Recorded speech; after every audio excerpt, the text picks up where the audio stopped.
Welcome to Compas on the Beat. We have arrived NFL Week 16. It's the looking ahead show, and we keep going back and forth between Thursday and Wednesday. I get it. Apologies from Victor and myself, but this week we have a good excuse. The Rams play the Saints on Thursday Night Football, so I'll be at SoFi Stadium, working that game. So I wanted to do the looking ahead show today on Wednesday. So I appreciate those who are flexible for the schedule. So by now you probably know the drill. If you don't, this show is to talk about the games coming up on the schedule, NFL Week 16, even fantasy football, or just a conversation about football, your favorite team, your takeaways. If you're watching live, get in the chat and give me a comment, a takeaway, a question, whatever it is. And myself, Gilberto Manzano, or Gilbert or Gil, whatever you want to call me, that's fine too. I work for SI, NFL staff writer, and also co-host and co-founder of Compas on the Beat. But I'm not alone. Victor, producer, that voice that you're gonna hear. How you doing? How you doing, Gilbert? Ready for this week 16? We're getting down to the nitty gritty of the season. We already have a comment, by the way. Someone Oh, left us a comment before we even hopped on, so let me share. okay. It's Robert D. Are we there yet? Laugh out loud. So Is that the movie, or is he asking?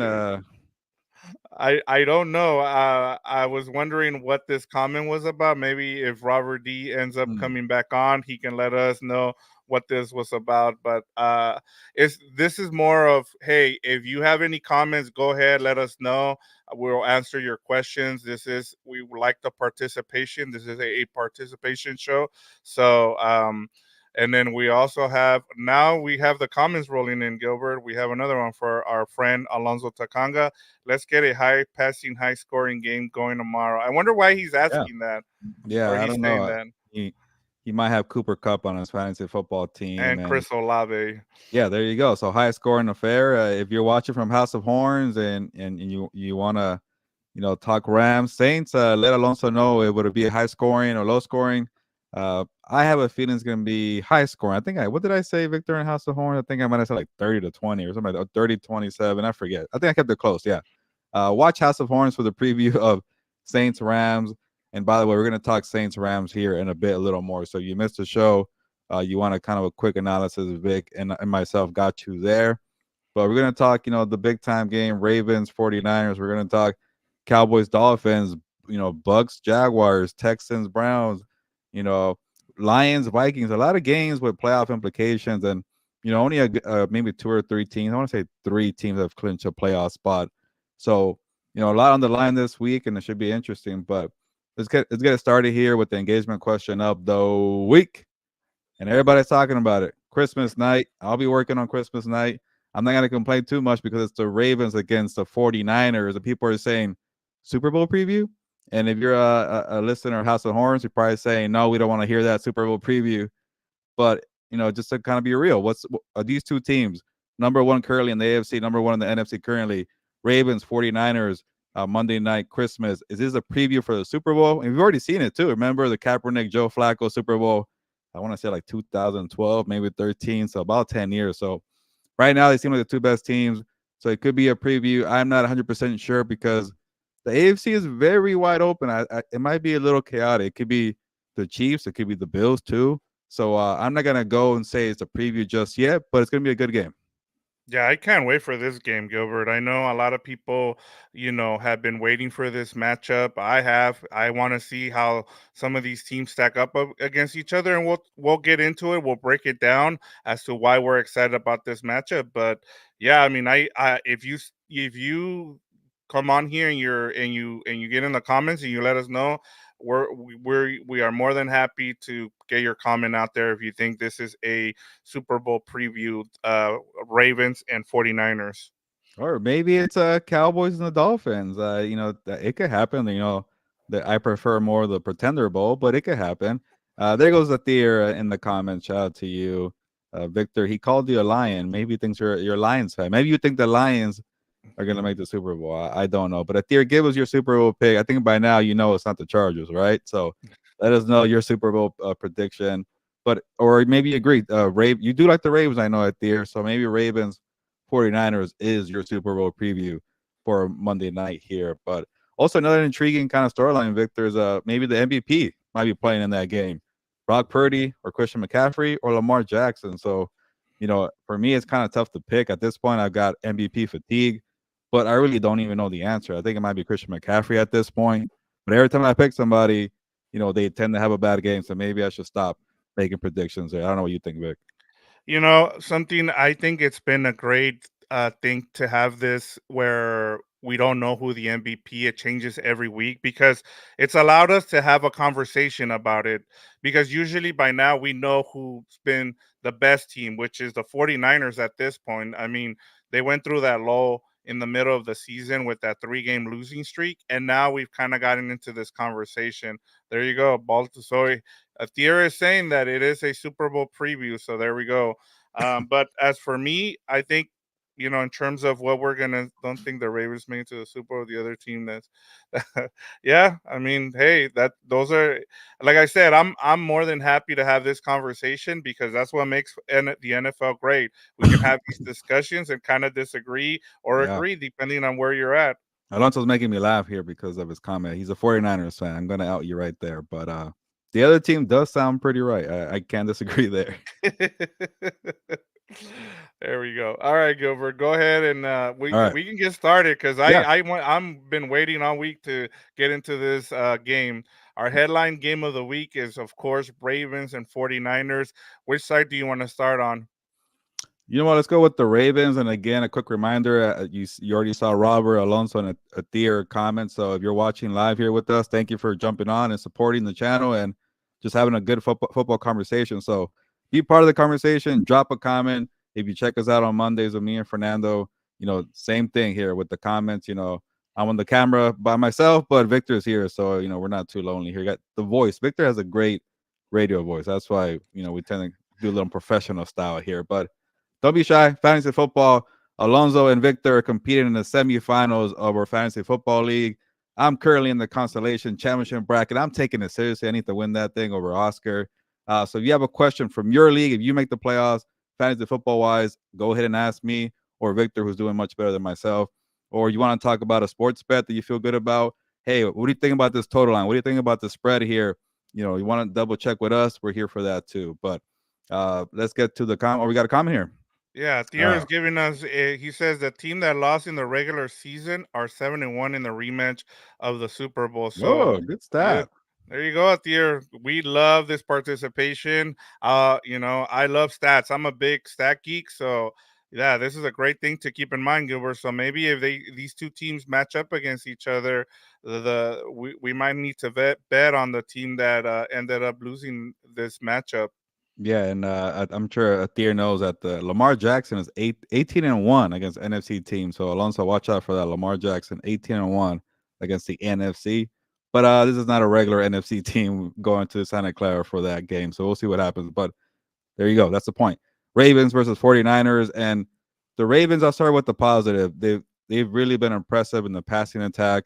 I was very skeptical of Lamar Jackson as a passer. And then I see him making these throws to Isaiah Likely. He has not missed a beat since taking over from Mark Andrews. OBJ has been stepping up. Zay Flowers doing his thing. Fortunately, they lost Keaton Mitchell, the running back, but they got Gus Edwards, Justice Hill, and Melvin Gordon. So that offense is coming together. Ronnie Stanley also dealing with an injury, unfortunately. But that's the thing about the Ravens, right? They have depth. They have guys ready to go.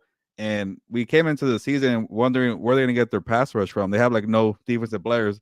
Now they got a handful of guys. So they're well coached, a good scheme on both sides, or even all three phases. You got Justin Tucker, the kicker, making kicks. It's not his best year, but he's still very reliable. So all three phases, Victor, this might be the most complete team in the AFC going to Santa Clara.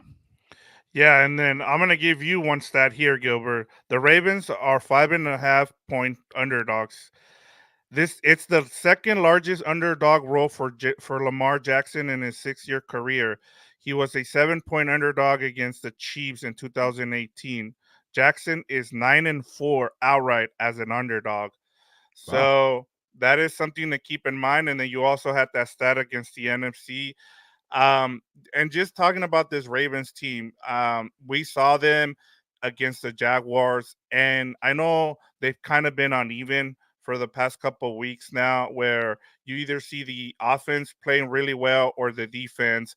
And I think you need a complete game. You're gonna need a complete game against this Niners offense, and for me, it starts with Mike McDonald and what you can get out of that defense. I've been waiting for this matchup, Gilbert, as we talked about, because I want to see how Mike McDonald schemes up and goes up against this Shanahan offense, you know. And then the Shanahan offense at the same time, Gilbert, it's changed. Like you're starting to see the running backs like McCaffrey be able to run like long shots, down the field. And so that's another thing to keep in mind as you try to prepare. And I think one of the things that helped the Ravens was being able to go up against the Rams because the Rams run similar concepts that the Niners run on offense. So I think the key to this game is going to be what that defense is able to do, the Ravens defense, because we know what to expect from the 49ers defense. And I think that's probably going to be equally, played between the Ravens offense and the Niners defense. I think where this game comes down to is going to be between Mike McDonald and Kyle Shanahan. Yeah, you know what? I'll get to the point. My pick is the 49ers, but now what you have me thinking because the way I saw it was, well, the Rams provided the blueprint of how to beat this defense. Run the football, heavily with Kyron Williams, and they push them to the limit of going into overtime. And the 49ers do it better with the rushing attack with Christian McCaffrey. You keep running the football with McCaffrey, and then you don't let Mike McDonald have all the disguises and this scheme of like, okay, what's going to happen if you're Brock Purdy? You're confused. Okay, what are we going to do here? You get the running game. You're balanced. You have control of the game. But then you bring up the other point. Maybe now they're prepared. They face the Rams. They know what to expect for the 49ers. So, maybe it won't be an easy matchup because I'm just gonna say they're on different levels around. 49ers are just dominating people. So I'm gonna take the 49ers was a -5.5. But that right there, we just added, makes me be a little hesitant because maybe they are familiar with the scheme. Maybe they're okay dealing with a run heavy approach. But Kyle Hamilton is healthy. He's ready to go. Roquan Smith is a beast. And then, like I mentioned, with the Mike McDonald kind of scheme, it's very confusing. You better know what you're doing at the line of scrimmage. And it's going to be a good challenge for Brock Purdy. So, but these 49ers are healthy. We've seen them when they have Deebo Samuel. Trent Williams makes all the difference in the role, Vic. So, maybe I should back up a little bit on the -5.5, but I feel confident about the 49ers handling business and winning at home. But it's going to be a fun matchup here. And, again, like I like what I see from Lamar Jackson, getting points on the Jaguars, getting points on the Rams. So it could be closer, but I think I know where you're headed here for this pick here. But for me, I'm going to go with the 49ers -5.5. Yeah, I like the Ravens, and I'm gonna just share here a Thier's comment here. He says he's picking the Ravens to lose Oh, 27-24. So, you got the but cover, I feel really good. I'm with a Thier here. I feel really good about the Ravens covering in this game. And another thing too that I like to kind of when I kind of go and break down some of these games and what I think might happen is the fact that I went back and I started looking at the matchups that we've seen lately, where whether it's been, you know, the 49ers against the Eagles, the 49ers against the Cowboys. And outside of Dan Quinn, I don't think there's been a defensive coordinator that they've gone up against where they can change things around. Like they don't play one type of defense. The thing with the Ravens is you don't know what you're going to get game to game. Mike McDonald does a great job of, changing things up from game to game. And so I think this is why this is a big challenge for that 49ers offense. And it might be a good thing to face the Ravens right now as you're heading into the playoffs because you're not going to see this type of team. And then on the other side, too, one of the things that I love about this matchup, too, is the 49ers, I don't think do well with a running quarterback or a mobile one. And so this is going to be a challenge because remember, Gilbert, one of the big things with the 49ers is they're an elite pass rush unit, right? But their weaknesses are in the secondary.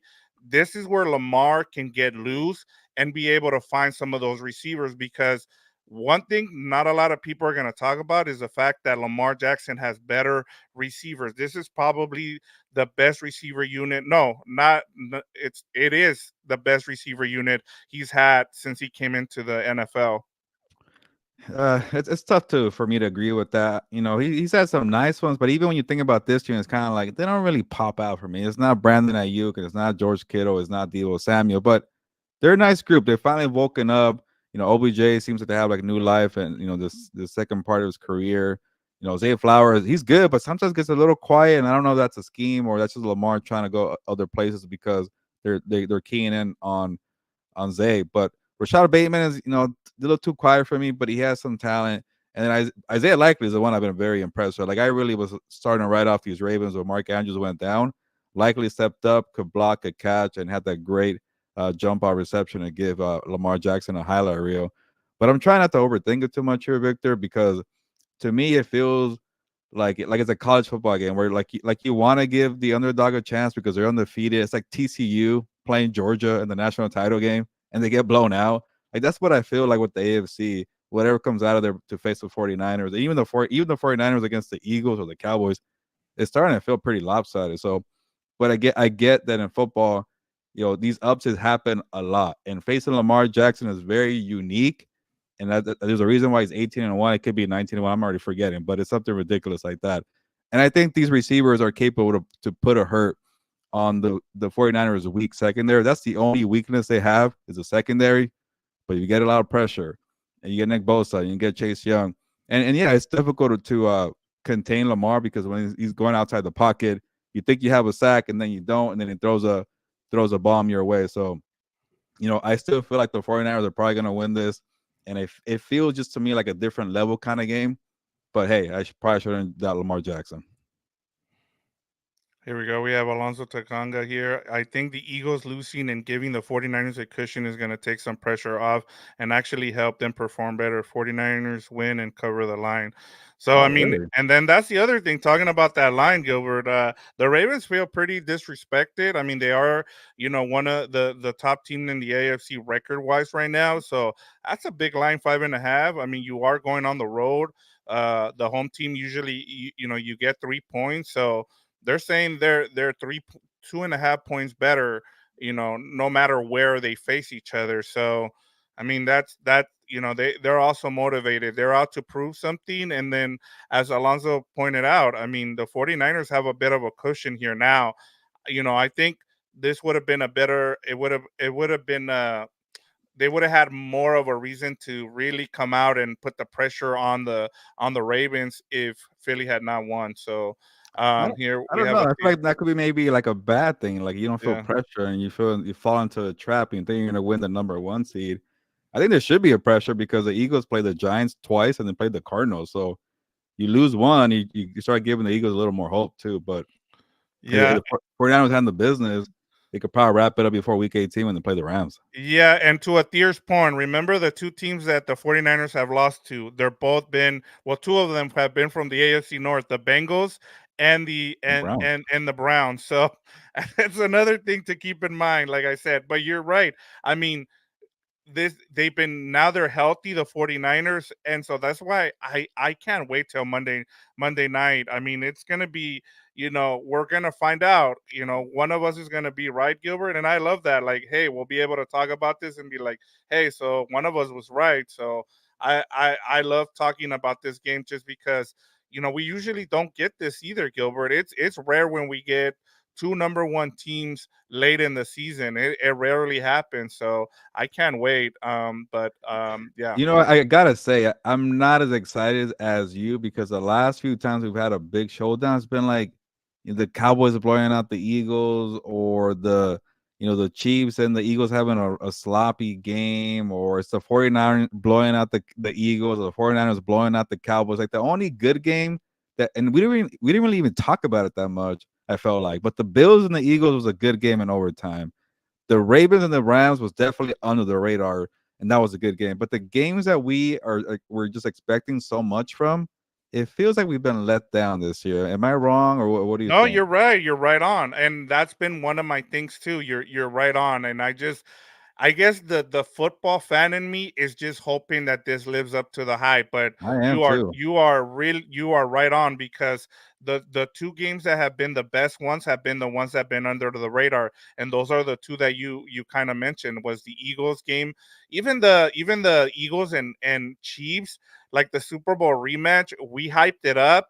It Yeah. it kind of was mad, like it but yeah, you're right on with that. That's a good thing. A deer, he says he has a question. Go ahead, man. We're here to answer Yeah. questions. But Yeah. Gilbert, are you ready? Are you ready for our page two, or do you want to keep talking about One this more game? thing, like I Yeah. do want to see a close game, and I think the uniqueness of Lamar Jackson could give the 49ers fits, but like in the back of my mind, it's kind of like, don't overthink it. Just keep watching what they're doing for the last 6 weeks. And it's like, and I don't want it to, like, no offense to Alonso, he's a 49ers fan. I just don't want it to be an easy cakewalk for the 49ers. I want people to step up, but these Eagles are limping. The Cowboys are kind of, frauds, I'm going to say. The Lions had a nice game, but they also feel like frauds a little bit. So, and maybe the Rams could push them, and maybe you'll find that on week 18, but it just feels like there are different levels to it. And maybe when Lamar Jackson and the Ravens get their Monday night, it's going to change my mind, and we'll see what happens. But yeah, I'm ready to move on. Yeah, no, and that's a great point by you, because sometimes we just go off, what we've been seeing lately, and the 49ers just make it hard for people to be like, "Hey, I think this team can step up," because at this point, Gilbert, I've even said I've started to think this, and I'm not just trying to, blow smoke up Ram fans, but they might be the only team that kind of matches up with the 49ers at this point in the NFC. I just don't see any other team in the NFC matching up with the 49ers. And I'm not saying that the Rams are going to beat the 49ers. I'm just saying, like, they probably have the best players to be able to match up, but that's we'll get to that on week 18. All right, Gilbert, let's get to our page two games to watch. We're going to start off with, as you call it, the fraud bowl, the Yeah. Cowboys at the Or Dolphins. or a Super Bowl preview. You never know. Maybe I'm very I guess negative with these teams here, but yeah, I think the loser is going to be really hurting here, and like and it's kind of a little sad for the Dolphins that we're all just assuming Week 18 is going to be Bills Dolphins AFC title on the line. Like we're all overlooking the Dolphins maybe winning the next two games and wrapping it up before Week 18. But the Dolphins got to face the Cowboys and they got to face the Ravens. So maybe it won't be that easy here. And I just don't even know what to expect here. So when it comes to the Cowboys versus the Dolphins, Cowboys were just embarrassing in Buffalo. The Dolphins handled business against the Jets, but then yeah, the fraud bowl, or to be nicer, the Pretender Bowl here for the Cowboys and the Dolphins. But the Dolphins just lost to the Titans not too long ago. They blew a 14-point lead with 4 minutes to go at home. And that feels like the Dolphins, and they haven't even played anybody good. This is gonna be the first games I think I want to say since the Germany game when they played the Chiefs and they lost. They lost to the Bills. They lost to the Chiefs. They lost to the Eagles. So they don't really have a big win on their resume. I guess the Broncos for them I because they're was seven, just gonna seven and say, seven. tell the people who their only team it was. I bet you, like you asked us before one of the shows, what was the only five over 500 team at the time, Yeah. and it was the Broncos. We couldn't No, like even like name the right team. now, like if you look at all their wins, the only team with the 500 record right now that they've beaten is the Broncos. They're 7-7. That's not even a good record. So, yeah. So the Dolphins haven't done anything. They're actually a very good rushing team. Like they could run with Mostert and Achan. Uh, and they're doing well, but they don't feel like a physical team. It kind of feels like, okay, they get them to the goal line with some deep bombs, and okay, Mostert, get your 20 touchdowns off of 1 yard gains at the goal line. Achan does a little more in terms of explosive, but he can't stay healthy. So this Dolphins team, I guess, to get to the point, needs to show me they could evolve. They could do in-game adjustments. You could play different styles. You can't just rely on Tyreek Hill. And maybe that game, it was like the terrible Jets. Like they were forced to play without Tyreek Hill, and maybe that could make them better in the long run. Like, hey Tua, you could do it without Tyreek. Hey Jalen, you don't have to be the shadow for Tyreek all the time. You could Jalen Waddle, you could do something. Let people do the penguin in the freaking press box or the suites there, and he had a great game last week. And I kept thinking Jalen Waddle was overrated. He doesn't really do much. And he did something last week to prove me wrong there. They don't really have a tight end that gets involved in the game. Their defense has been better, but the loss of Jalen Phillips is going to hurt too. So we get to find out a lot more about the Dolphins, and then the Cowboys. You better bring it. You got embarrassed. You had a flat performance, and now you have a golden opportunity to win the AFC. I'm sorry, the NFC East. If you win out, it won't be easy because you play Detroit as well, and you play the Dolphins. So win right here and go 3-0 and win the division and play at home because you're so much better at home. Yeah, I'm with you here. Let me Atir, we'll get to your question when we get to Bills and Chargers. And then we have one comment here from DJ Fono. It says, unfortunately, 49ers are taking the Super Bowl. Ravens running back is done after that injury. Yeah. The only one that can take out the 49ers is a Ram. So we'll see if Oh, he's yeah, there we go. I So was gonna say like DJ's gonna give them the whole title. Then he said that last part, but the yeah, Rams could take them out. Well, okay. yeah, there we go. So yeah, and then going back to this matchup, Gilbert, and with the Dolphins, I keep waiting. I told you a couple weeks ago that I really was starting to like their defense with what they were doing with Big Fangio, and then once they got Jalen Ramsey back, I thought, okay, this team's gonna take off now defensively. They're not gonna have to rely much on the offense. But the injuries have kind of bit them. You had Wilkins had a big game against the Jets. You're starting to see some flashes now, but we want to see it against a good team, as you mentioned. And then going back to the Cowboys, the reason I picked the Bills is because I'm starting to see something different from the Bills last week. And so I just figured, look, we know what the Cowboys are. They're really good on offense at home. My only worry this whole time has been Mike McCarthy, and this was a time where Mike McCarthy had a chance to just shut everybody up, and he got out coached by Sean McDermott, which was kind of not great to see because when the Cowboys have what you want right now. They are good in every phase of football. They're good offensively, and I think one of the things we've talked about with Dak Prescott is the fact that they finally just let him be. Like he's getting to the line and he's able to kind of pick and choose what he wants to run when he gets to the line, and he's been great at doing that. The problem here has been Mike McCarthy, and I think the only reason I'm picking the Cowboys in this game is because I just think they have better talent than the Dolphins, and I think Dan Quinn is probably going to outcoach, you know, um, McDaniel, and that's the only reason I'm going with the Cowboys in this game. I Yeah. love that this line. I was kind of surprised. I saw it at -4 for the Dolphins, and it's been betted down to I think is it -2 now? -1.5 Dolphins. So Yeah, everybody is going with the there you Cowboys go. here. And I Yeah. get that, and I'm gonna agree with you this one. I'm gonna take the Cowboys. I'll take the points or even money line +1.5. But they're just a better team, and they've beaten some good teams, and they beat the Eagles. I guess is their best team, but they've lost also to some good teams. But they've faced a tougher schedule. I feel like they won 5 in a row not too long ago. I want to give the Cowboys the benefit of that with saying, hey, you went to a tough place in Buffalo. You had a lengthy winning streak. You handled business to get back into the race again. All right, you got one out of your system. That's it. All you got to do now is win 3 in a row, and you're gonna host a playoff game because you've won 15 games in a row at AT&T Stadium. That will probably be your best pass to finally get them past the divisional round, which they haven't done since like '96 or whatever the heck it is. Uh, I was in grade school, so do something. This is your opportunity right here. And I think they're better than the Lions. I think they're better than the Dolphins. So I could definitely win these games. But these Cowboys just like to get in their own way. They like to make it difficult. Mike McCarthy having a great run, and then he gets out coached, like you mentioned here. So, and Dak Prescott, you can't have the stinker like you did last week.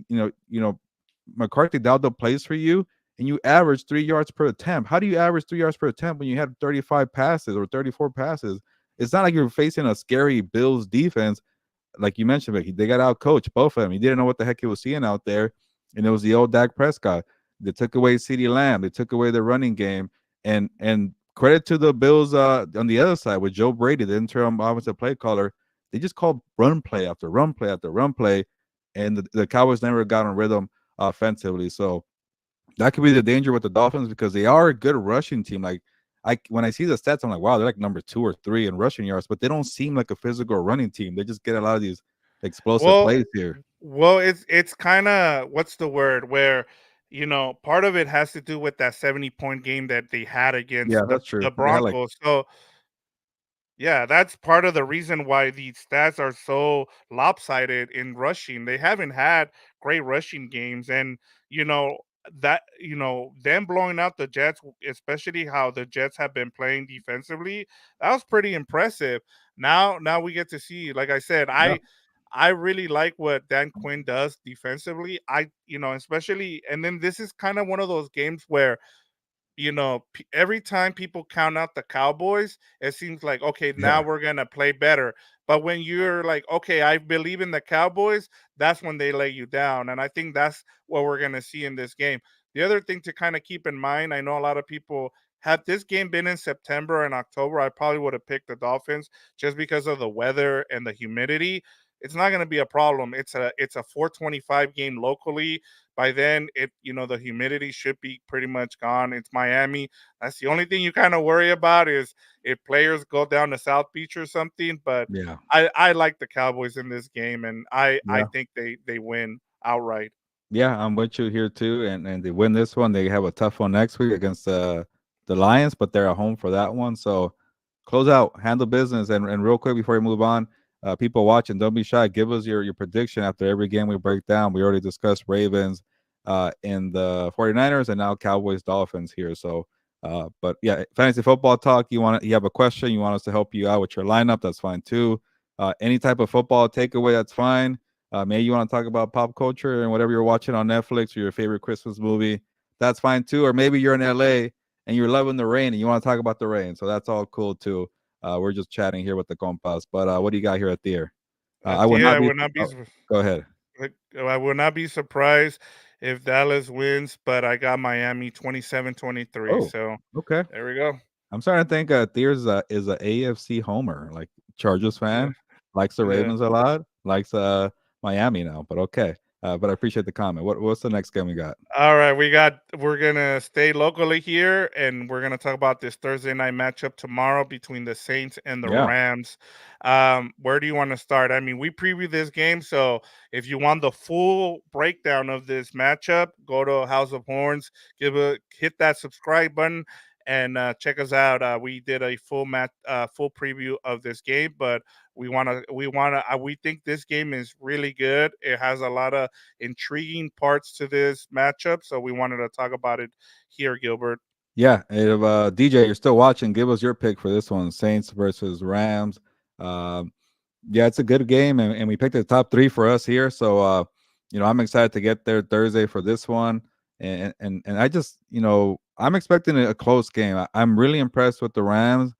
But I think the what happened last week as the Commanders not blowing them out made me feel a little uneasy about this young roster. Yeah, yeah, you got Stafford, you got Donald, you got Cup, you're well coached with Sean McVay, but this young core with the young defense out behind Aaron Donald, this young offense besides Cup and Stafford, can you kind of have that closer mentality? Can you put this team away? Because honestly, I think the Rams on paper are better than the Saints. Yeah, the Saints have a lot of good players, but they're veterans. They're older. They're the ones on the short week. The veterans are on a short week having to go to LA. These young kids, these rookies and second year players, undrafted free agents, they better be ready to go and win this game here. But I think I had like 30-27, so I'm expecting high scoring game. I think Alonso wants that too. He was in the comments saying, "Will it be high scoring?" I see a fun game here. So, but you got to win, and if you keep winning this week, you can win against the Giants. You're looking pretty nice for a playoff spot. But I'm expecting a close game here, Vic. Yeah, I'm with you as well. We have another comment on here. Oh, is Duke Shelley close to coming back? He's on IR. I don't haven't heard anything about him coming back. I don't we're not expecting him to be back anytime soon. If we hear anything AMS, we will let you guys know. Like I said, go and check us out on House of Horns, and then we'll give you guys a chance to respond there. And then we got one from Alonso. Will car run smooth tomorrow? One of the things that I think gets kind of, and he got asked about this, Gilbert, and that's Raheem Morris. Raheem Morris was asked whether he's starting to think about having head coaching opportunities this offseason. And I think he's been a big key as to why the Rams are 7-7, and Yeah. and then just going off of a little stats going off of Carr here. Derek Carr is 0-3 against the Rams in his career and has been outscored 102-29. And he's got 0 touchdowns and 7 interceptions in his career. So this matchup really feels good for the Rams. What I like, we've talked about this on House of Horns, and one of the things that I kind of talked about is about Kyron Williams and how big of a find he's been. He is to the Rams he is to the Rams what Christian McCaffrey is to the 49ers. I mean, the way he's been able to catch the ball out of the backfield and run the ball between the tackles has been a big key. And then in the last 5 games, he has similar numbers to Christian McCaffrey. And so I think that's going to be a big focus for the Saints is if you try to take away Kyron Williams, then you have to deal with the fact that you have Puka Nakua and Cooper Cup on the outside. And then last time that the Browns tried taking away Kyron Williams, Puka Nakua and Cooper Cup both went for 100 yards. So you got to pick your poison, Gilbert. Yeah, and obviously every game is different, but I'm sure these Rams, especially the young players, they feel probably tested and confident because they ran all over the Browns. They got a bunch of points on the Baltimore defense. It should have been more against the Commanders, but that was just a weird game because they were up 20-0, and they wanted to kind of cruise and they couldn't do it. And it's a learning lesson, but to know that you're able to put up points, yards against the Browns and the Ravens, and not just at home. They went to Baltimore for that. So this Saints defense has talent, but they're older, and they don't play as well against the run. So it's all setting up for the Rams to have a good day offensively.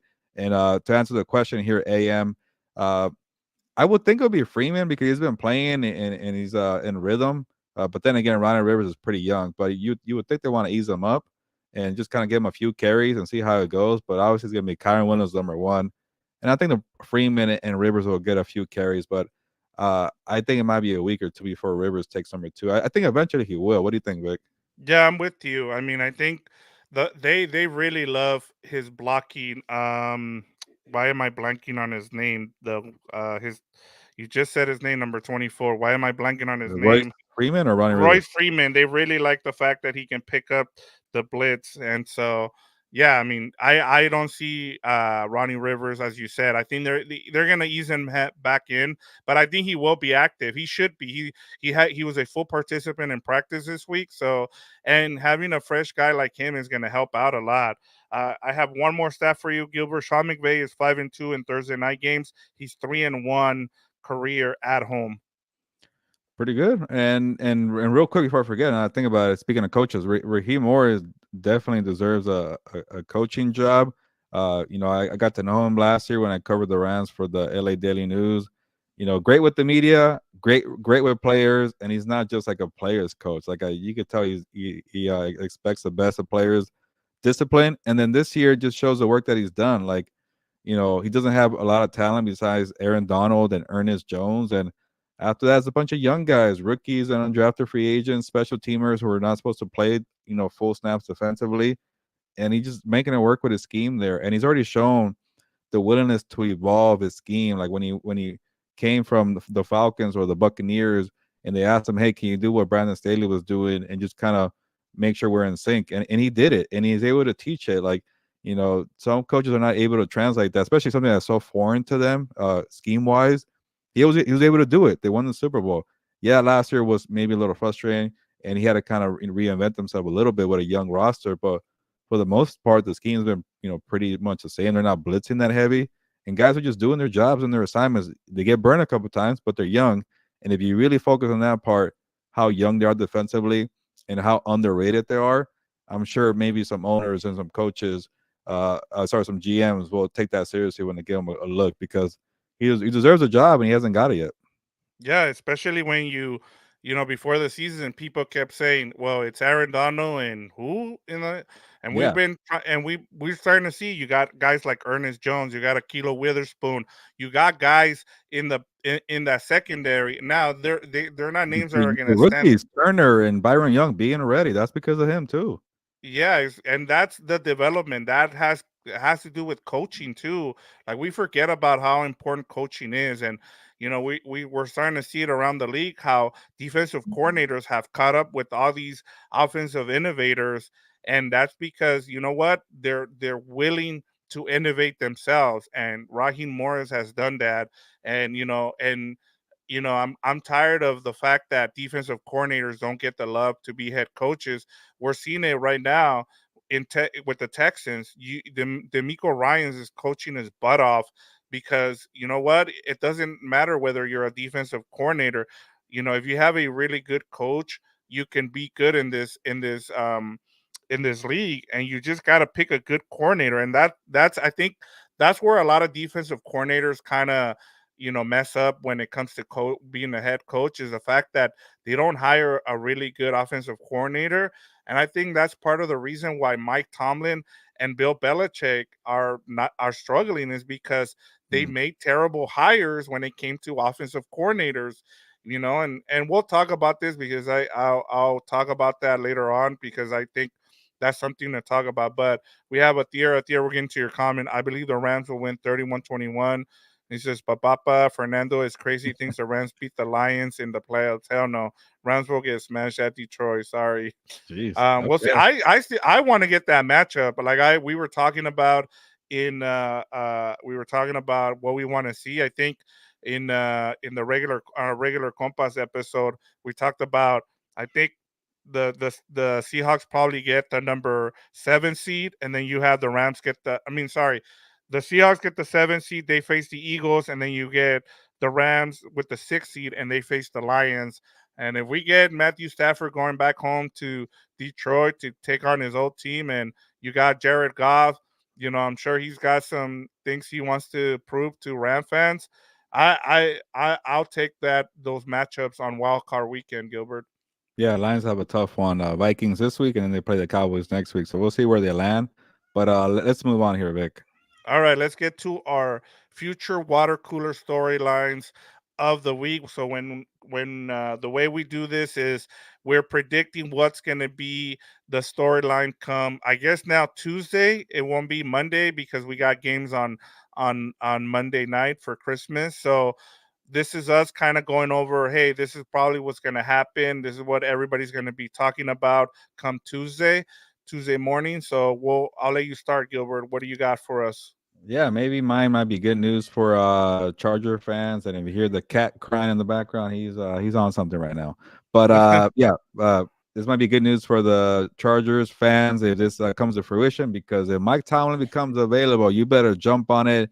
Dean Spanos, you better pick up the phone and say, Mike, are you interested in coaching Justin Herbert? So I think the Steelers are going to lose to the Bengals, and I'll get the spread in a bit. But I am tired of the Steelers. Terrible offense. They lost 30-13. They went up 13. I'm sorry, yeah, 30-13. They went up 13-0 against the Colts, and then gave up 30 consecutive points. So you got Mitchell Trubisky. People are saying it's so bad. Go get Mason Rudolph. And it doesn't even matter. Rudolph, Kenny Pickett, Mitchell. This is the most annoying team for me in the NFL. I respect Mike Tomlin. Usually wins 9 or 10 games. That's a big deal to me. Consistently has a good defense. And the offense, he just kind of he's botched it with the coordinator hire, Matt Canada. They got the wrong quarterback. So, he's a great coach, but he hasn't had it in the last couple of seasons. But I think he'll bounce back. So if the Steelers, for some reason, are just saying our standards are so high that if you get one losing season in 17 seasons, you're out of here, then I don't know what they're smoking over there, because you better keep Mike Tomlin. If they don't, he's going to be in high demand, and it could be a Chargers candidate. But obviously, I think if the Steelers lose to the Bengals, they're going to start focusing on 2024. And then you might hear some like national chatter saying, yeah, maybe Tomlin could be out. But I feel like at the end of the year, Steelers are going to wise up and say, okay, we got to keep this guy. But I think after this loss here that I'm predicting, Steelers should focus on 2024. Yeah, I'll start off here with the whole Mike Tomlin thing, and you're right on. If he gets let go, he's gonna get signed right away by a team looking for a coach this offseason.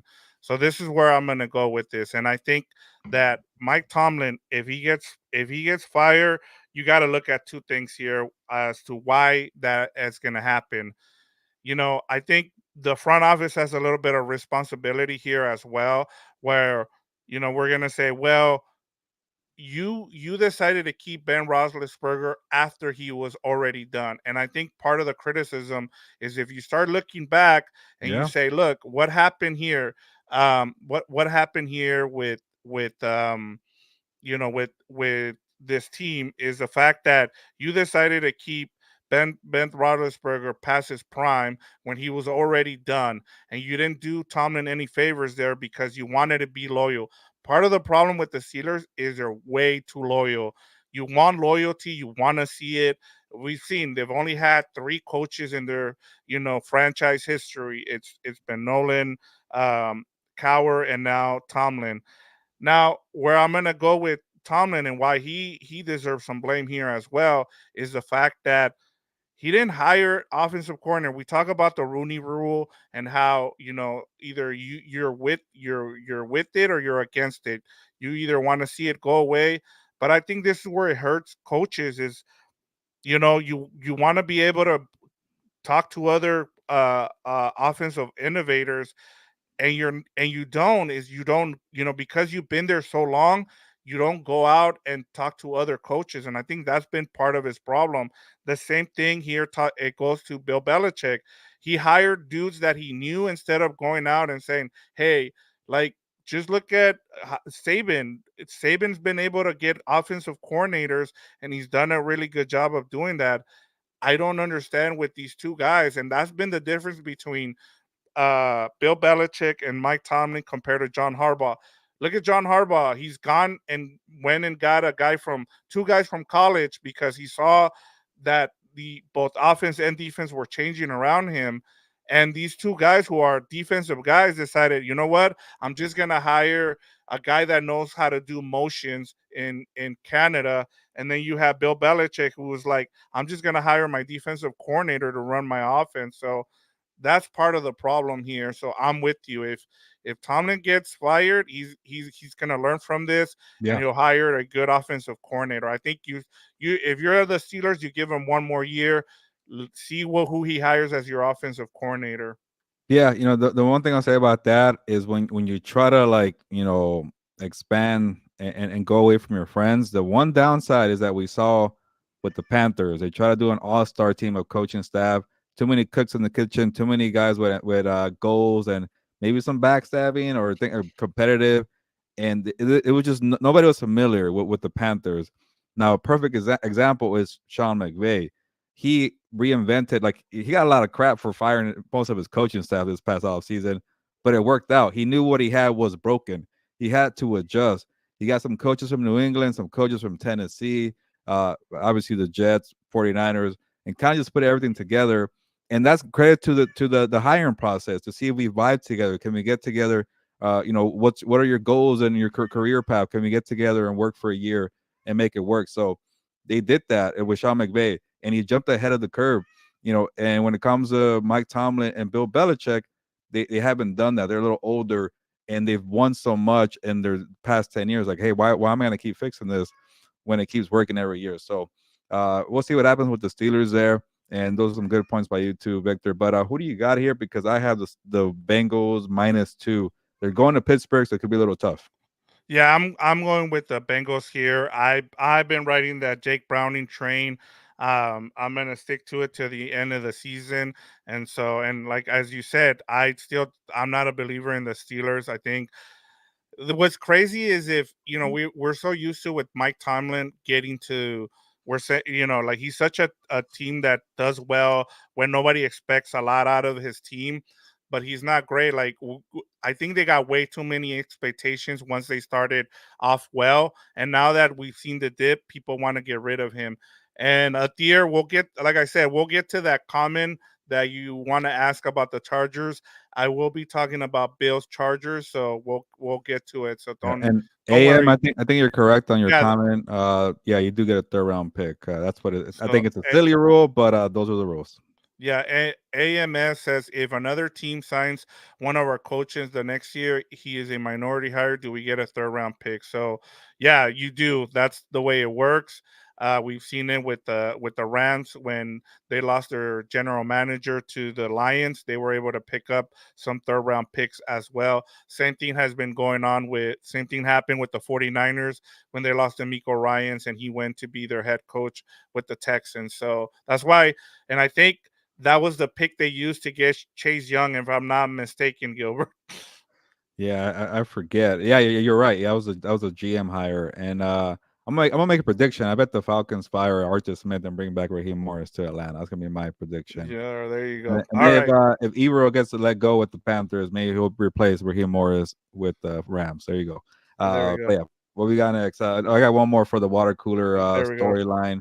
Uh, I'm not gonna say I agree with this, but it's gonna be my prediction. The chatter is gonna be the Colts will win the AFC South.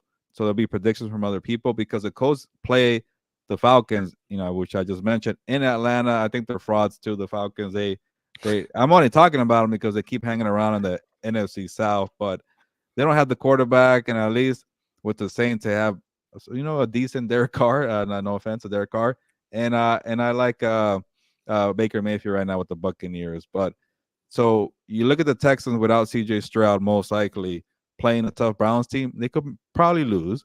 And then you're seeing the Buccaneers, a red hot Buccaneers playing the Jaguars. Jaguars could probably lose that one. So I would not be surprised if the Colts win.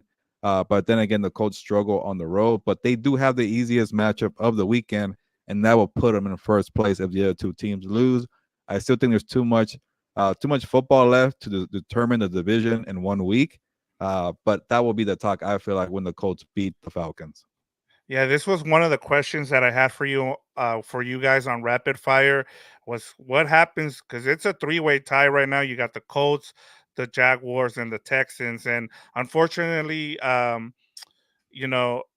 Stroud isn't going to be ready to go for a second straight week. So, that kind of dampens, things for them. But I think I'm with you on this one with the Colts. But talking about the Falcons and everybody just jumped off that bandwagon. You looked at that schedule; they had an easy schedule. They just are and I told you last week too with the whole Arthur Smith thing. I think he's starting to lose that team. He's starting to lose people who have been in his corner. And the problem too, Gilbert, is the fact that if you go back to last season, they are a way better offense with Marcus Mariota. When they had Marcus Mariota last season than they are this season, even though they have better talent. The other crazy thing is that their free agents have actually hit. So how is it that and their defense is better, but yet Yeah. the main problem is Arthur Smith, and so yeah, that's a lot. But in terms of the Colts here, I like that just because, as you said, they have the easier schedule, and I just really like what Shane Steichen has done, and that's an underrated defense. That not a lot of people talk about. I mean, they're a turnover machine. They turn teams over a lot, and so especially if you have them in fantasy, which I do, they've been getting about 15 points a game for the last 4 weeks or so. Yeah. But yeah, this is one of my best bets, so I'll wait for it. Did you give your prediction for this game? Yeah, I'll take the Colts. It's just a plus. It's a pick 'em +1. Give me the Colts here. And to your point on the Falcons, like, you know, maybe the only excuse that Arthur Smith had was like, hey, well, you guys never got me a quarterback. You kept waiting for a quarterback. You didn't even want to trade for Lamar Jackson. Remember when people were saying, oh, we're gonna Yeah, go and trade for that Lamar? you know what? Great point, because they were the first team that said, "Oh no, we're not interested in Lamar Jackson." Well, You guess sure? what? Now you're gonna because you didn't even try to go and get him. Guess what? Arthur Smith's gonna lose his job. Yeah, and then like you got a better defense. You added a Bijan Robinson, and the only good thing that was working for them last year was their running game. Tyler Algier was decent, got 1,000 yards rushing, and now you get Bijan, one of the most talented running backs in the draft. And last week, 7 carries for 11 yards. What are we doing here? It's like year three, 21, 22. Yeah, year three of Kyle Pitts, and you do nothing. 3 catches for 37 yards. Drake London, a first round pick, 2 catches, 24 yards. You're supposed to be an offensive genius. He has not gotten done. So Shane Steichen, I think, is an offensive genius. He's doing great things with the Colts. So give me the Colts to beat the Falcons. And maybe I should give you my my annoying list eventually, but the Falcons will be on it behind the Steelers. But Yeah. what do you got for this one? Here, let me give you this comment before I give you mine here. He's AMS says 49ers defeated the Rams without Cup and Williams not at his best. Yeah, And yeah, that's part of the reason. We a can't wait different for that. team. Yeah, it's a different team. I like I said, they, I'm sure you hopped on after we were talking about this, but the Rams are probably the our best equipped to match up well with the 49ers. We will see. We can't wait till that week 18 Hey, matchup. And if by the way, 49ers and the Ravens is close, that or even the Ravens beat them, that tells you a lot about the Rams going to Baltimore and going to overtime, and that would tell you where they are too. Like it's gonna be kind of a good measuring stick just to kind of compare.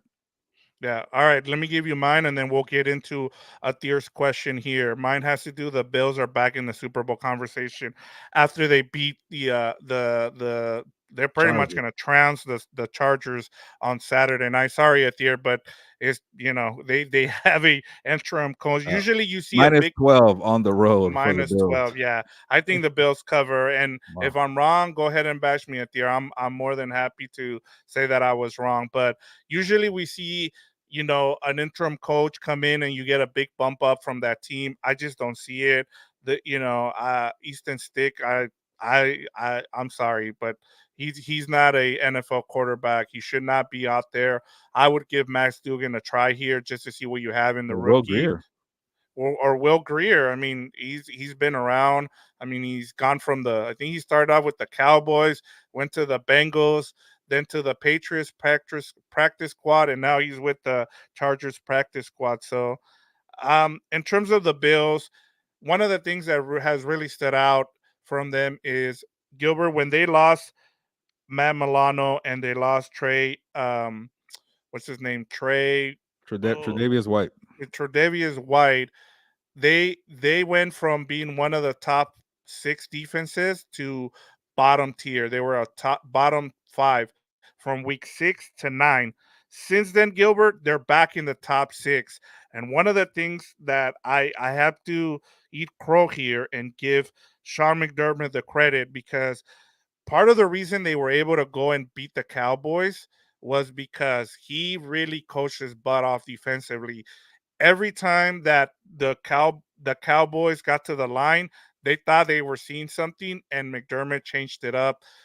They've been well coached. That even with all the guys they've lost, I was like, I'm done.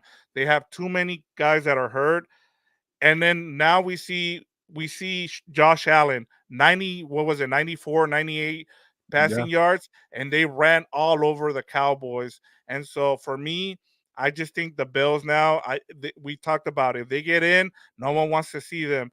I think what's going to happen, Gilbert, is the Dolphins are going to lose their next two games to the Cowboys and the Ravens, and it's going to set it up. The last game of the season will be that Sunday night game between the Bills and the Dolphins for the division. And if the Bills win the division, look out, man! They're my Super Bowl pick to get out, and they've been. I picked them before the season. I just think there's a lot like you have teams who have to go through trial and tribulations. A fan base that's lost four straight Super Bowls in the 90s.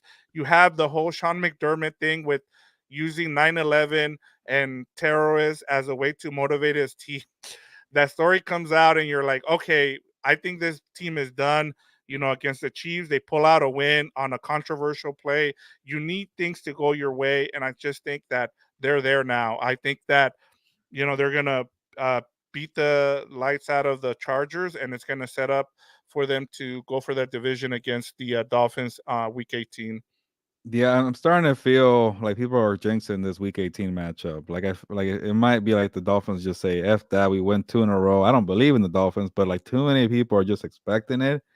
And in the back of my mind, it's like these are still the Bills. The Bills haven't really done much. They tend to be frauds too. They got blown out by the Bengals. They keep crying about the Chiefs, and they lost to the Patriots earlier this year. Like, what if they slip up here? What if they're not gonna lose to the Chargers, but they play the Patriots next week. But I don't know. It just feels like it's too good to be true.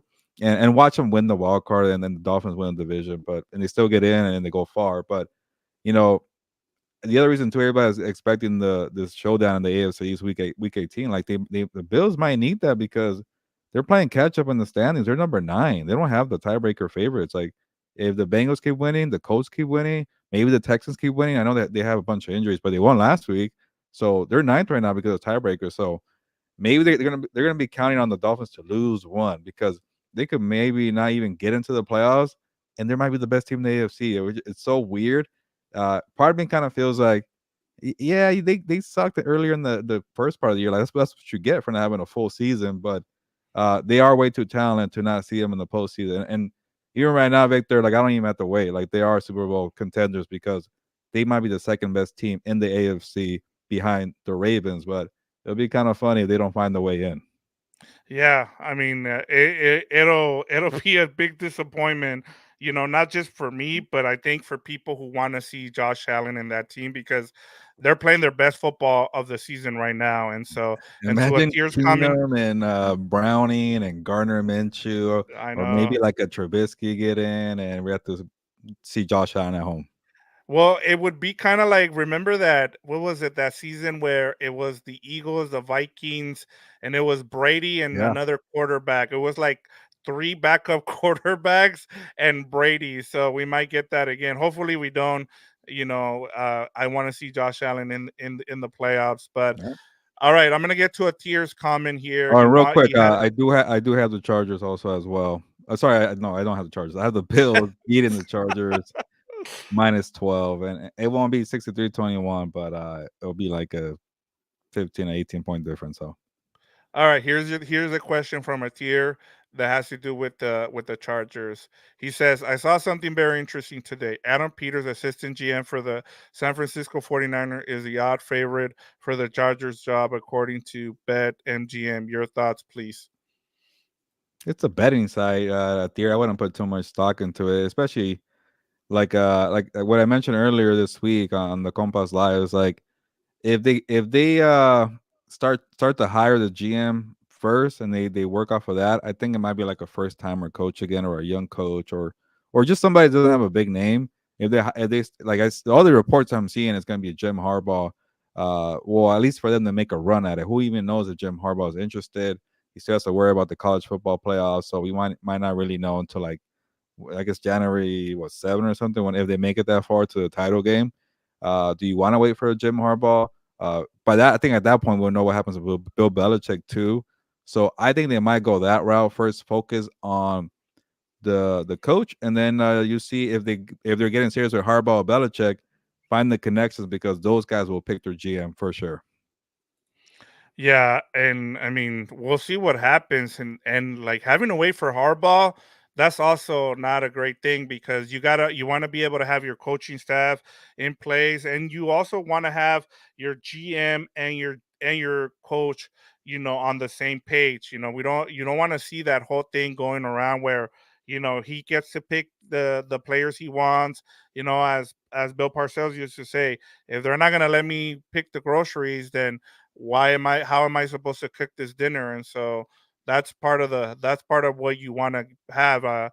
So you're gonna have to wait for a little bit. We have a couple more questions for Yeah. you here How that about have to do. this, Vic? That way we're not dragging the show. Let's answer the Tennessee Seahawks right now and not wait for dump ball. I'm okay with that. What do you think?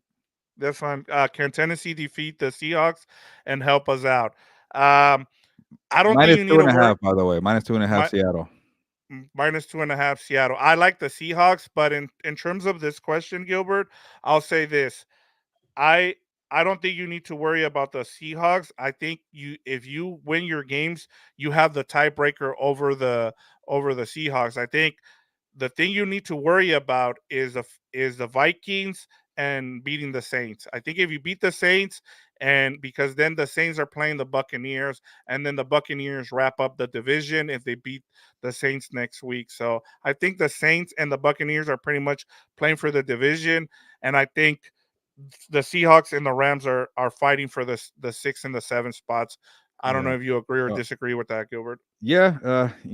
I think I keep going into this is a big game, obviously. Saints, Rams. Like they win that, they're sitting pretty for maybe a number 6. But then you got the week 18 game with the 49ers, and that could count for something too. So it's still, I think, it's a lot to be determined. But to answer this question, I think the Seahawks are gonna win. The Titans though are tough at home. They're well coached. Mike Brable, you're tough. I don't know what's gonna happen with Will Levis, by the way, he did have an injury in that Texans game.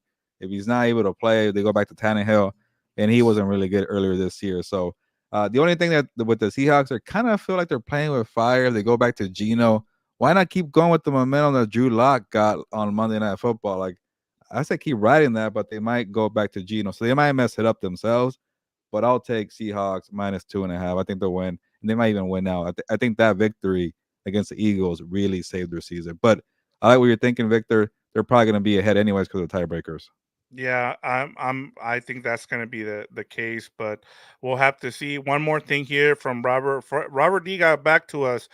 We are at number 8. He's talking about the Chargers in the Ah, draft order. Bears and Jets are in front, and both could win 1 or 2 games. So, what happens here? Where how far up do you think the Chargers get in the draft? Do you think? I guess is the question. Is what from what I'm gathering here.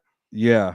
You know what? Because we're kind of already behind anyway. So I'll give you my Commanders Jets pick, which is actually pretty good. Not like in terms of like I don't know what the hell to I was expect gonna say. because it's like it's the worst offense against the worst defense, and that makes it really interesting for me. So I don't even know who the hell to pick here. And then like so it's kind of a win-win for the Chargers, anyways. Commanders and the Jets because they're both ahead of the Chargers, I think currently. So just to go off of that real quick, the Jets are at home. I think I'll just take them. And I'll go with the Commanders to cover +3. I don't know what you think, Victor, but to answer your question, I could easily see the Chargers losing out, Robert, and get like a top 6 or top 5 draft pick. I don't know about top 5. 6 sounds about right. Somewhere in that 6, 7, 8 range because the Commanders are gonna keep losing. I think the Patriots are gonna keep losing. The Cardinals are gonna keep losing. The Panthers are gonna keep losing. The Bears might win a couple games, and the Jets might win a couple games. So maybe that's where you get that number 6 spot. So I do like that pick there. But Commanders Jets gonna help out the Chargers regardless. But what do you think about that game, Vic? Yeah, give me the Jets here. I like I think the biggest, thing with this matchup is the fact that you have one coach who's on the way out, and then you have another coach who is probably gonna either get fired or be close to it because they put all their eggs in the Aaron Rodgers basket, and Aaron Rodgers doesn't is all about him right now, and they continue to just cater to him, which I don't understand why. Like he's only won 1 Super Bowl, so that'll be interesting to see. But give me the Jets here. I think they do win here, just because Robert Sala needs to keep winning, just so that way he can keep his job. But I'm sure he wouldn't be too sad to lose his job when you have Aaron Yeah. Rodgers running things there. And then one more thing here from And Robert he's D. correct though. The Jets do play the Patriots at the end. So somebody has to win that game too. So there you go. So you might get if the as Fernando said. I mean, he pretty much said that they were probably going to lose out, and he's been right outside of 1 game. So if that happens with the Chargers, then you Yeah. have, you probably get all the way up to the 5. I think the Commanders are pretty much set at number 4, and then you can jump up to 5. You'll probably end up number 5 or number 6. So, and I know not a lot of people want to talk about the draft yet. I know the Chargers do, Charger fans, because that's what they're looking forward to now. But I think a lot of teams are going to play for pride, and you Yeah, just yeah. I never think know. real quick, I think the two New York teams will play for pride, the Giants and the Jets, and then the Titans will play. They're always tough, and then you got the Bears. They're all because the Bears need like the coach needs to win, the quarterback needs to win because it might be on their way out. So that's 4 right there. So they can maybe get top 5. I don't think they'll go up further than that, Yeah. but we'll see. But I'm with where were you. we? I think it's Panthers 1. The way I was looking at this. Hold on. Let me give it to you on the spot here. I think it's gonna be Bears 1 because of the Carolina pick, and then it's gonna be New England 2. I don't think New England wins another game, and then Arizona might win one more game, but then that'll put them tied with Washington anyways. Because I think Washington's probably losing out, and so that probably puts the Chargers right on the fringe of the 5 or 6 spot. You're also needing the Bears to lose. You need the Giants to lose, and so there's a lot of jumble there. But I think your best option if you're trying to have the Chargers get the best available pick, I think it's number 5, Gilbert. Yeah, you got to be in that spot because you get either the choice from the two left tackles from Notre Dame, Alabama. You got Brock Bowers, a tight end. You get the two quarterbacks, May and Williams. But the wild card could be Jaden Daniels, and the Chargers don't need a quarterback, so maybe you trade down too. But you got to get that top five pick to maybe do like a swap where you still get that one of those four or five good players, or Marvin Harrison Jr. is another one too. I I can't was forget gonna him. say, Fernando's gonna be Yeah. pushing for the Chargers to get Marvin Harrison Jr. Yeah, so that's you got to be somewhere in that top six spot, but also don't be worried about trading down if somebody wants to go get Jaden Daniels or Drake May. So, but let's move on, Victor. We're kind of behind here. Yeah, no, no.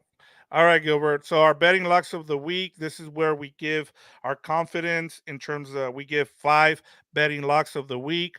We do it by confidence. Whether if you're super confident, you go 5, 4, 3, 2, 1, depending on your lock of the week. Last week, Gilbert, we kind of got back to. I've been hot. I'm 9 out of 10 the last 2 weeks. You were able to rebound. You got three right last week. Let me go over what I have here for you. You got Browns and Lions 47 and a half under wrong. You got Chiefs, Patriots 37 and a half over right. Bears +3. We give the pushes here. If you hit on a push, we give you the point here. So that was your three. Um, and then Jets +9.5. You got that one wrong. And then you hit on that Rams -6.5 against the Commanders. And then I had my number 5 was that same game. I got it right. Rams 6.5 against the Commanders. I had the Bengals -3. That was a push. Colts -1.5 against the Steelers. Got that one right. I did not hit on that Browns and Bears 38.5 over. It was 37 points. And then I hit on that Seahawks +4 versus the Eagles. Um, I had to sweat that one out. What do you have as your best bets this week, Gilbert? Yeah, for my 5 pointer here, my best bet. I feel confident about the Jaguars and the Buccaneers hitting the over 42.5. The Buccaneers have been red hot, and I keep waiting for the Baker Mayfield roller coaster to come back down. But I'm gonna give a shout out to Dave Canellas, the OC of the Buccaneers. Like I think he fixed that offense. He might have fixed Mayfield as a being a consistent quarterback. So they're rolling right now, and the Jaguars secondary is not the best, so I could definitely see Mayfield doing more. And then the Jaguars, they tend to just they can score points. They're a chaotic team. They're inconsistent, but they score points. So give me the Bucks and the Jags to go 42.5 over. And then the Lions are back indoors and they dropped 42 points last week. So give me the Lions and the Vikings over 47.5 to 47 is a little high, but the Vikings, they moved the ball pretty well with Nick Mullins. Nick Mullins threw 2 interceptions, one of the weirdest interceptions I've ever seen. With the guy laying down, he threw right at him. But they moved the ball. Jefferson, Addison, Hawkinson. So give me the 47 on the over. That's my 4 pointer.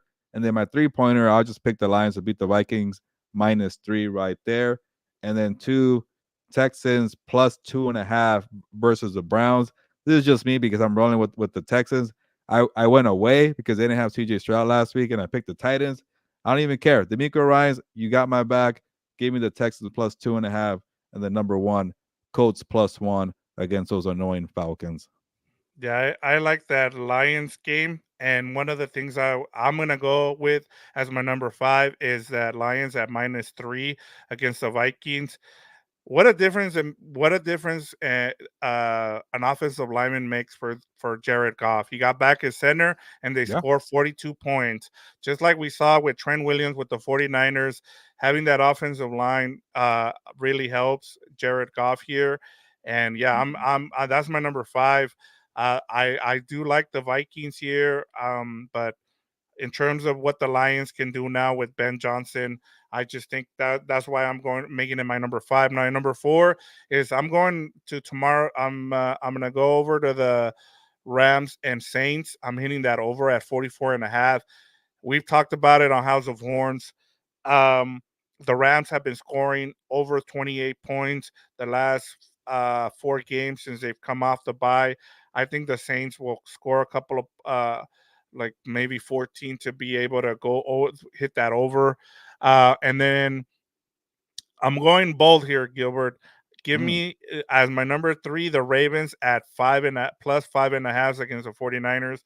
I like the 49ers in this game, but I like the Ravens to keep it close just because I think it's going to be a great matchup. That's a high number, 5.5. And I'm kind of in a way too. I just want to see a close game. Hopefully it lives up to the hype. My number two is the Colts. As you said, it's a pick 'em. The Colts have been on a roll. We talked about the Falcons. We're not big believers in the Falcons. I think that team has pretty much quit on Arthur Smith, and he's on his way out as well. And then my number one, I went with all road teams, Gilbert, this week, so mm. I might go 0-5 because of that. I'm going with the Cowboys at plus 1.5 against the Dolphins. So we'll see if my hot streak continues. I'm 9 out of 10 on my best bets the last 2 weeks. We'll see if the streak my streak continues. Yeah, but I don't mind because you got a good amount of pluses because I feel like when people just go with the obvious -2, -3, -4 home teams, that's just like you're asking to lose because it's never that obvious in the NFL. So I can't be mad at that. But yeah, hopefully I have a good week because I'm behind now, but we'll Oh see yeah, what yeah. Let happens. me give you our points for the year for the season now. You are at 58 points, and I'm already I because of that hot streak I had the last 2 weeks. I'm now at 67 points, so I have a 9 point lead now. After you were up on me for like you had like a 12 point lead at one point, so I've been able to catch up and pass you now. Yeah, hopefully I have another 5. Well, I've never had a 5-0 week, so if I do, then that means I'll go up.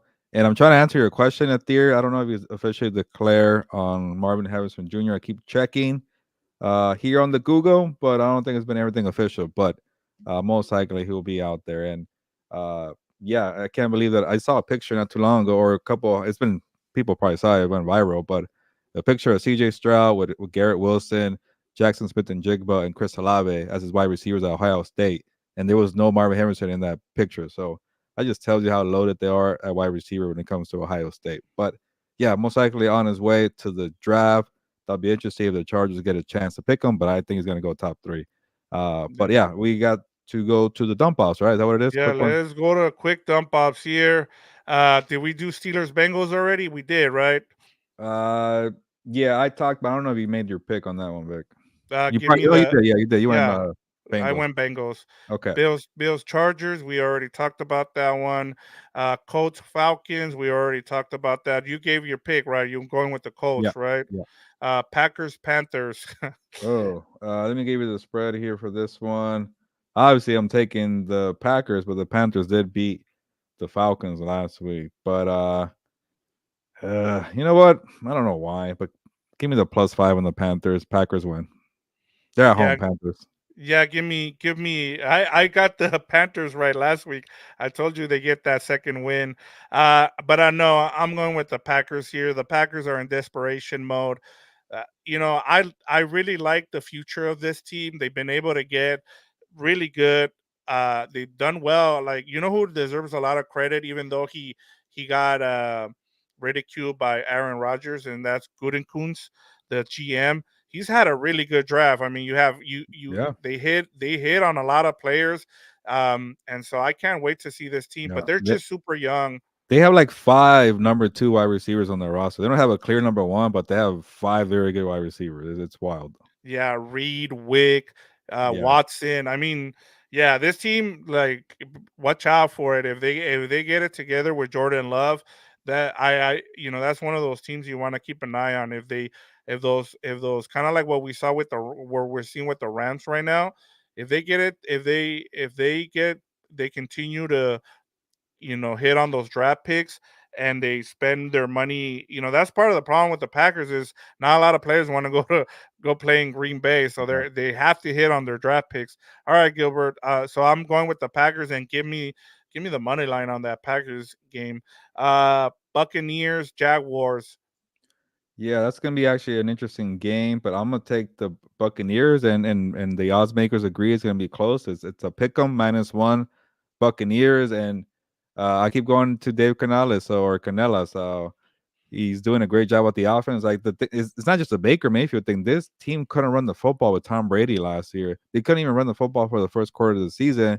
Now you got Rashad White, doing some things there. So when you're fixing the offensive line, the quarterback play has improved. Your rushing attack has been consistent. Uh, it could be a shootout, but and I picked the over. So give me the Bucks -1. And I'm worried about the roller coaster Mayfield, but I've seen enough. Was it +10 or +12 on the Bills Minus and 12. charge -12? So there you go, Robert. -12 on that game. So just yeah, it's gonna get It's not ugly there. -50 at least, right? Yeah, give me Right. the Jaguars in this one, Gilbert. I don't feel confident in it.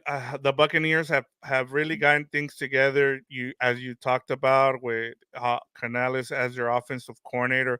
I love what he did against the Packers, and part of the problem is that you know what's kind of been holding back the Packers is that defense, and he out coached that defensive coordinator. I think his name is Brady. Is it Brady? Joe Barry. Joe Barry. There we go. But yeah, no, give me the Jaguars. I think Doug Peterson finally takes over play calling, and then and then he just decides, you know what, I can't be effing around right now. We're gonna go ahead and we need this games because if you're the Jaguars, you really need to get this game because if not, the Colts are probably winning that division. So yeah, give me the Jaguars here, and I also go with the money line there too. Okay. Is it Raiders Chiefs, Chiefs next? yeah, Chiefs Raiders. I think it's plus. Is it -10 for the Chiefs? Yeah, -10 Chiefs. I think the Chiefs are gonna win, but that's too high for me to count on this very inconsistent Chiefs offense. I think the Raiders have been respectful. They just dropped 63 points, and now they're -10 underdogs against a team that can't even catch the ball. This seems weird, but give me the Raiders to cover, but I'll take the Chiefs to win the game here. Yeah, I'm with you on this. And then you're getting a Raiders team that is on 10 days rest. No, Yeah. 11 because it's a Monday night game. Yes, Oh I yeah. get it. Yeah, and I get it. The Raiders haven't been good in those 10 a.m. games, but we're not picking them to win. We're just picking them to cover here. So yeah, give me the Raiders to cover here. I think they keep it close. And they're getting back Colton Miller at left tackle, and then you have Josh Jacobs ready to go. Yeah, I'm with you. I think they keep it close. Okay, what's the next Ne- one? Is it Next one is Texans Browns. okay? Okay, I got it. It's -2.5 Browns on the road because CJ Stroud probably won't play. Let's see if Nico Collins plays. But and I keep doubting the Browns, but I also really like them too for some reason. I picked the Bears to beat them last week. I almost got it, freaking Hail Mary. Before Uh, you make your pick, Joe Flacco was also on the injury report with the foot oh, injury. okay, then I'll feel better. That maybe because I'm like, it should have been a little higher, but I guess I'll take the. It was like my +3 on the Texans. I would have jumped on it, but the 2.5 kind of scares me. But I'll take the Texans +2.5. And this what they showed me last week without Stroud. You know, Singletary stepped up. D'Amico Ryan's defense stepped up. They forced the Titans to punt 8 times. I saw, and they had also an interception. So they let up 13 points early. One of them was a pick six on Keenum. Uh, and then just D'Amico Ryan just said, okay, fine. Let's just kind of keep winning this game or keep shutting them out. And eventually Keenum woke up. Great pass to Dalton Schultz. Great pass to Noah Brown. So you give me the Texans and get an upset here against the Browns. The Browns are good though if Flacco plays. Yeah, I've been on the Browns train. I'm with you, but the Bears kind of expose some of their weaknesses, and they're hurt, Gilbert. The Browns, I think they have three of their offensive linemen Yeah. out now, and then their defense, they lost. They put a couple guys on IR the last couple of weeks. So yeah, give me the Texans. I love the fight. I thought they were done after CJ Stroud went down with the concussion, but 2 weeks in a row, I think they get it done. Yeah, give me the points on the Texans here. Okay. Next one, I think we talked about was Seahawks Titans. I Yeah. think we said we both like the Seahawks here. Bears and Cardinals. Yeah. Bears are -4. And I would have jumped on this from one of my top 5 bets, but then the Bears just kind of this scared me last week. Like, yeah, they were close, but Justin Field wasn't really accurate in the game. He struggled, and the Bears are just they have some good days and some bad days. And the Cardinals are still competitive, but I feel like the Bears will win this game. I just don't like the cover. Uh, but I'm a no, I can't even do it. But the Cardinals just sometimes either fold or play tough. But because the Bears are at home, I'll make a decision. Give me the -4 Bears, and I don't feel good about the -4. Yeah, Man, and then Kyler Murray just played his worst game last week. I Yeah, mean, he wasn't good either. they were able to run the ball. It's just this. I'm gonna go the other way. I say the Cardinals keep it close, and it's a close game, but the Bears win it. So I like the Cardinals to cover here. Yeah, Chargers fans need the Bears to win because Chargers have the tiebreaker, right? Or how's it work? Yep. Yeah, because they beat them. But Yeah. yeah, yeah. Yeah. So let's go on now. What's the next Yeah, one? where we got Commanders Jets, where we talked about we're Yeah. both like the Jets there. And then perhaps one of the worst scheduling decisions, Oh yeah.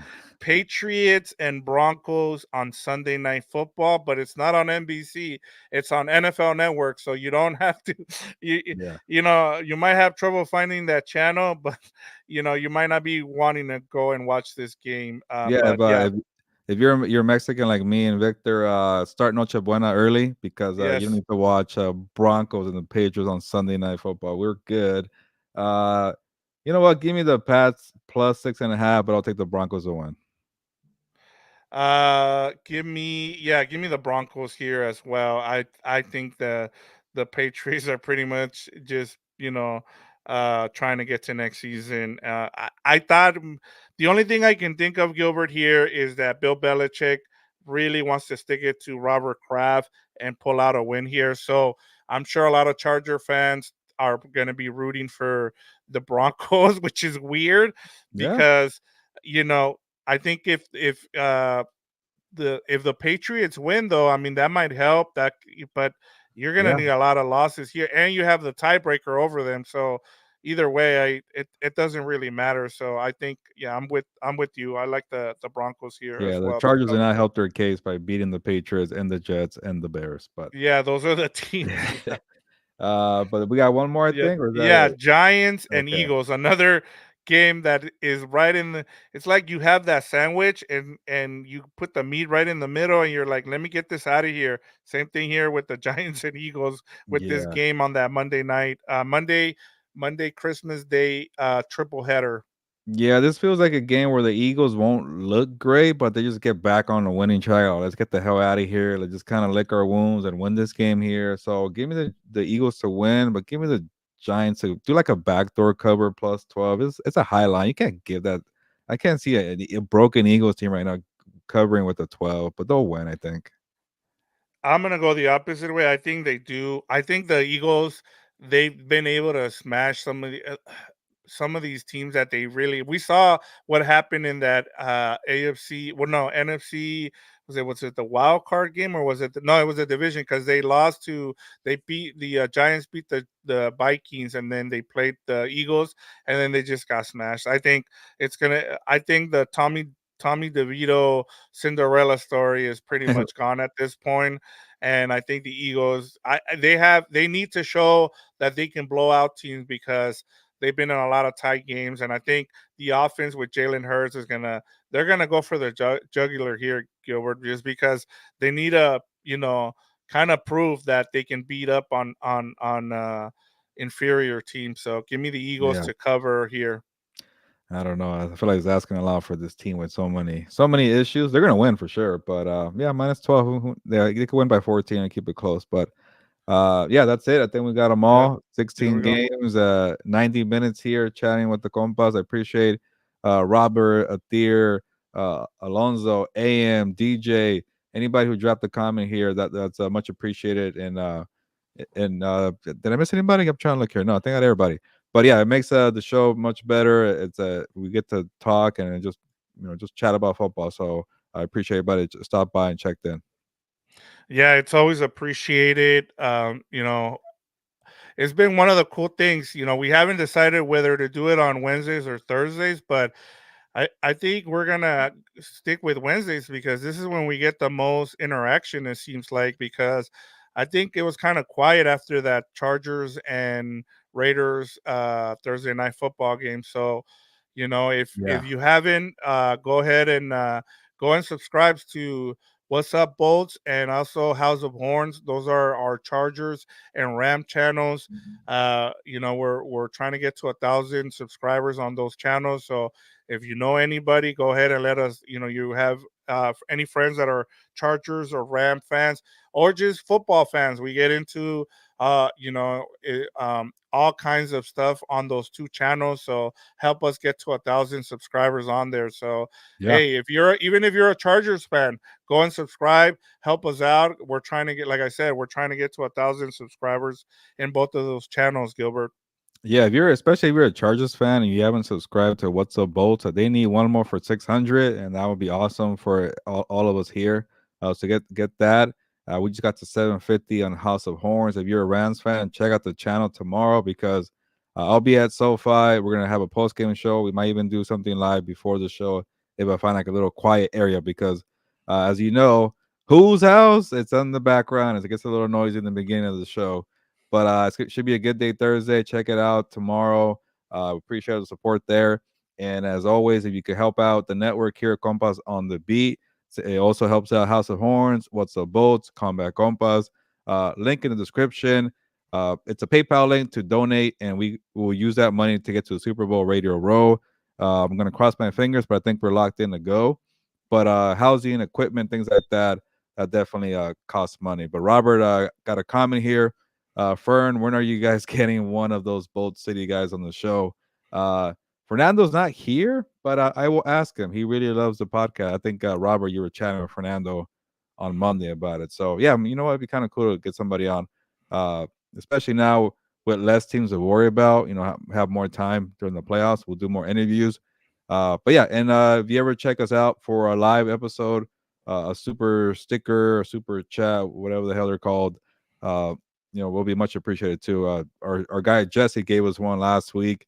Doesn't have to be a big donation, but anything counts, and it'll help us for the Super Bowl Radio Row because we're trying to get maybe a couple of Charger players, a couple of Rams players. I want to get a boxer on. I want to get a UFC champion. I want to get a pro wrestler. But if you can't help us out to get the Super Bowl Radio Row, we've done it 2 years in a row, and we're trying to make the third one the best one yet. Yeah, and last year we got Austin Eckler. Austin Eckler, I know you guys had a great season for the Yeah. Chargers, but he was coming off a great season, 20 plus touchdowns, and he joined us. We were able to get a good interview with him. So yeah, man, like we're trying to get. We saw Cooper Cup, we weren't able to get him, but who knows? Maybe he's out there, or maybe he's playing in the game. We don't know. We'll see what happens, but it'd be great. Anything you guys, the number one priority is that you guys subscribe, and that's the main thing. We're not asking you guys to give us any money unless you want to go ahead and donate. You like what you're seeing here, but otherwise we just want to make sure that you're subscribed, and that's the biggest thing you can do is help us out Yes. by subscribing in the other channels. And just dropping comments like this, that's awesome. It makes us feel like we're not talking to anybody. We're not alone out here, but we're never alone with the compas here. So Robert, I appreciate you. Thank you, Robert. You're the best. Thank you for doing that, and thank you for sticking around. You're giving Athir a run for his money because Athir also likes to drop a lot of comments here. We appreciate that. Like I mentioned, AM Alonso, DJ. Good night here, Victor. But let's Yep. get ready for Thursday Night Football. Should be a busy day, but a good one. Saints versus the Rams, and then we move on to some Saturday football. Chargers and the Bills. We'll see if the Chargers pull something out there. Maybe Chargers fans don't want to see them pull something out because they're all about the draft right now. And then a bunch of games on Sunday and the mega game on Monday, 49ers-Ravens. So it should be a big week, NFL Week 16. Thanks again for jumping into the Looking Ahead show where we talk all things looking ahead in the NFL. But on that note, ya nos vamos, pues vámonos.